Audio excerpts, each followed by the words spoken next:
lecture will discuss most important questions on environment, geography and science tech. ठीक है, तो start करते हैं क्वेश्चन नंबर 1 से. It is related to CBO, that is compulsory blending obligation.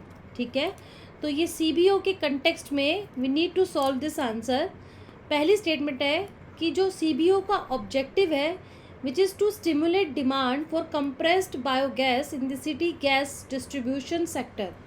Second statement says India announced mandatory biogas blending for domestic use for 2025 to 26. ठीक है, तो चलिए डिस्कस करते हैं CBG के बारे में. Blending of CBG in CNG and PNG. ठीक है, सरकार ने SATAT इनिशिएटिव लॉन्च किया 2018 में, यानी sustainable alternative towards affordable transportation, जिसका एम था to establish an ecosystem for the production of compressed biogas that is CBG from various waste और biomass sources and for promoting its use along with the natural gas. Under this initiative oil and gas marketing companies invites expression of interest to procure CBG from potential entrepreneurs. In order to promote the production and consumption of CBG in the country, National Biofuels Coordination Committee set up on 24 November 2023, जिसने approve किया कि कुछ faces होने चाहिए, introduce करना है faces of this CBG blending in CNG transport and PNG domestic segments of the CGD sector. कुछ नहीं है इसमें, ये कहा जा रहा है, ये किया जा रहा है क्योंकि हम सबको पता है जो कोल है वो ख़त्म होता जा रहा है. ठीक है, एक ऑल्टरनेटिव लाना है, क्लीन एनर्जी लेकर आना है, तो ट्रांसपोर्टेशन मोड में और जो घरों में गैस यूज़ हो रही है उसमें ब्लेंड करना है. ठीक है, उसमें ब्लेंड करना है बायोगैस. तो उससे रिलेटेड आपकी कमेटी का भी फॉर्मेशन होता है, नेशनल बायोफ्यूल्स कोऑर्डिनेशन कमेटी, जिसका पर्पस है to mandatory blending of CBG with compressed natural gas for vehicles and piped natural gas for households starting 2025 to 26. यानी अगले साल से ये आपका ब्लेंडिंग शुरू हो जाएगा. भारत ने अनाउंस किया है कि biogas blending will be mandatory. ये बहुत अच्छी बात है, डोमेस्टिक यूज़ में ये मैंडेटरी हो जाएगा. The compulsory blending obligation will be 1% of total CNG and domestic PNG use in financial year 26. 3% मतलब 1% होगा CNG में, और PNG जो घरों में पाइपलाइन है उसमें 1% यूज़ होगा, और उसके बाद 2027 में ये 3% हो जाएगा, फिर 28 में ये 4% हो जाएगा. The duty requires 5% blending beginning in physical year 2029 से ये 5% ब्लेंड शुरू होगा, यानी कि नेक्स्ट ईयर से ये 1% ब्लेंड किया जाएगा. Hence second statement is correct. ठीक है, A central repository body will monitor and carry out the blending obligation. Major जो एम है CBO का are to increase demand for CBG in CGD sector, import replacement for liquefied natural gas, save in foreign exchange, encourage circular economy and aid in meeting the target of net zero emission. क्योंकि ये जो सिर्फ economical perspective से नहीं, ये environmental perspective से भी फ़ायदेमंद रहेगा. आपकी फ़र्स्ट स्टेटमेंट भी सही है. बायोगैस क्या होता है? एक ऐसा एनर्जी सोर्स है, डेंस गैस है, जो एनॉर्बिक क्रिएट किया जाता है, एनॉर्बिक ब्रेकडाउन ऑफ बायोमास से. It is created from variety of sources like agriculture left overs, bovine dung, sugarcane press mud, municipal solid waste and sewage treatment plant waste. India is a big natural gas consumer, relying on imports to cover around half of its demand. ठीक है, so it is all about. Second question we have related to Ken Betwa link project. तो इसके संदर्भ में हमें correct statement बतानी है. पहला स्टेटमेंट क्या है? This project will immensely benefit the water-starved region of Bundelkhand. The link project passes through the Pench Tiger Reserve. The Ken-Betwa link project passes through a drought-prone region which spreads across districts of Uttar Pradesh only.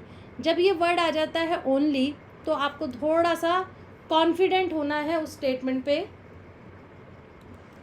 Ken Betwa link project जो है ये पहला project है national preservation plan पे जो interlinking of reverse को connect, जितनी भी रिवर्स है उसको कनेक्ट कर रहा है. तो this is the first project under national perspective plan. It envisages transferring water from the Ken river to the Betwa river. Both are tributaries of the Yamuna river. This link canal will be 221 kilometer long, which includes a 2 kilometer long tunnel. This link project lies in Bundelkhand, a drought-prone region which spreads across 13 districts of Uttar Pradesh and Madhya Pradesh. इसीलिए first statement is correct, but third statement is not correct. ठीक है. So this is Ken Betwa. ये आपकी केन river है, ये बेतवा है. ठीक है, इस तरीके से है. आपके दोनों जो हैं वो कवर हो रहे हैं. देखिए मध्य प्रदेश के ज़िले और उत्तर प्रदेश के. ठीक है.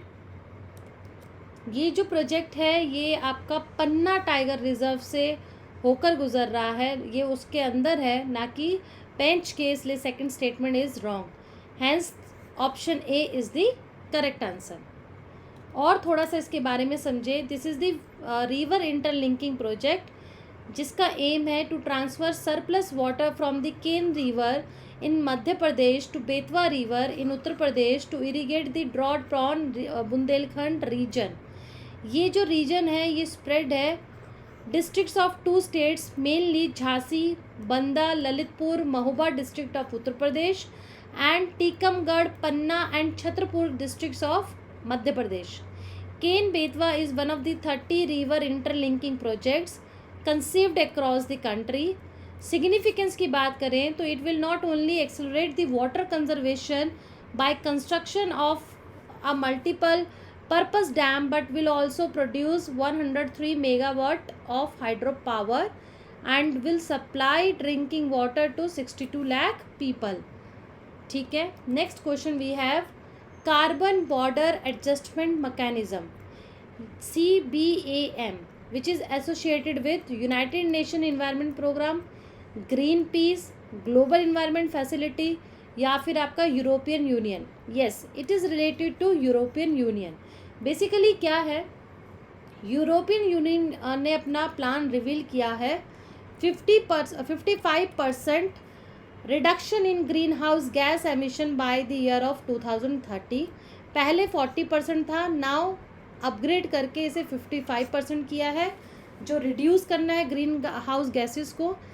To ensure European firms do not face a competitive disadvantage in the worldwide market, the EU commission is considering a CO2 tax on the imports from outside the block.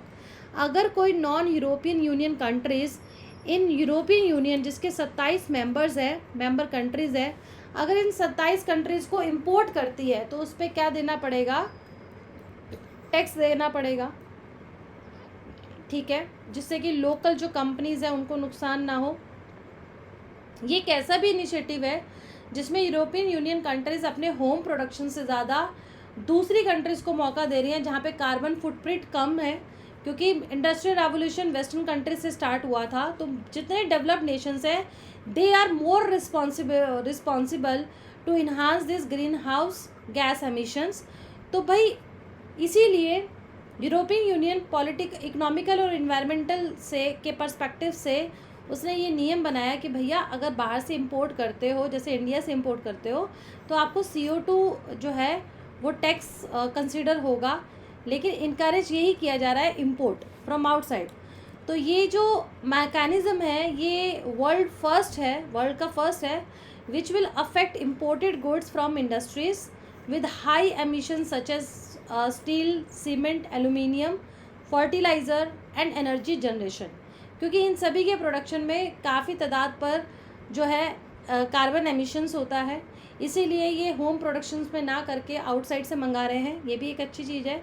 It means that if a firm in the European Union wants to sell steel but does not meet in environmental European Union environmental requirements or does not compensate for the associated emissions in some way, the importer must purchase CO2 pollution certificates proportional to the level of climate damage.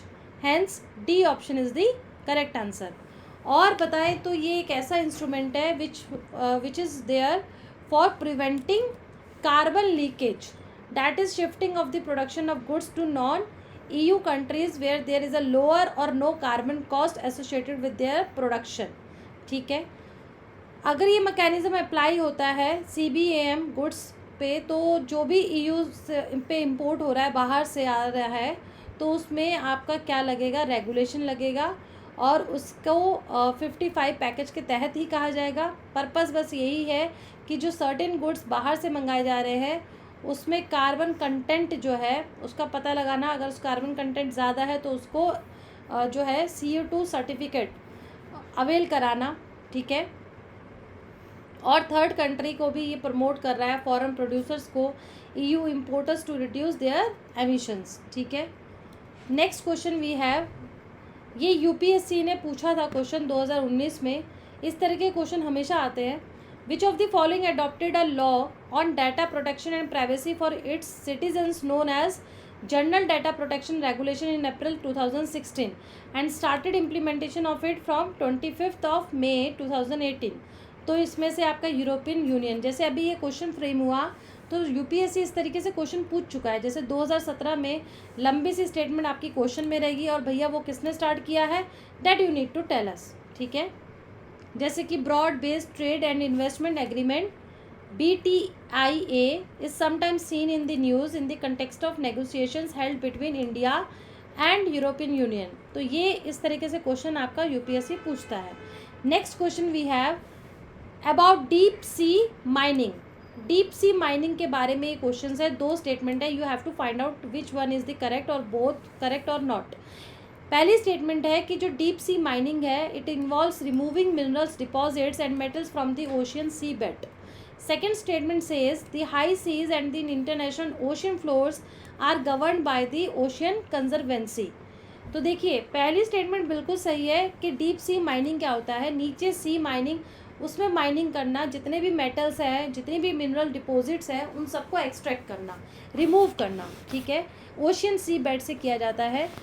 तीन तरह की such type जो है वो mining की होती है, जैसे कि डिपॉजिट रिच पॉलीमेटेलिक नोड्यूल्स को निकालना ओशियन फ्लोर से, mining massive sea floor sulphide deposits को निकालना रॉक से. ठीक है, जितना भी कोबाल्ट क्रस्ट है ऑल्सो रिमूव करना उसको रॉक से. तो ये 3 टाइप ऑफ सच माइनिंग है जो डीप सी माइनिंग में यूज़ किया जाता है. These nodules, deposits and crust contain materials such as nickel, rare earth, cobalt, more that are needed for the batteries and other materials used in tapping renewable energy and also for everyday technology like cell phones and computers.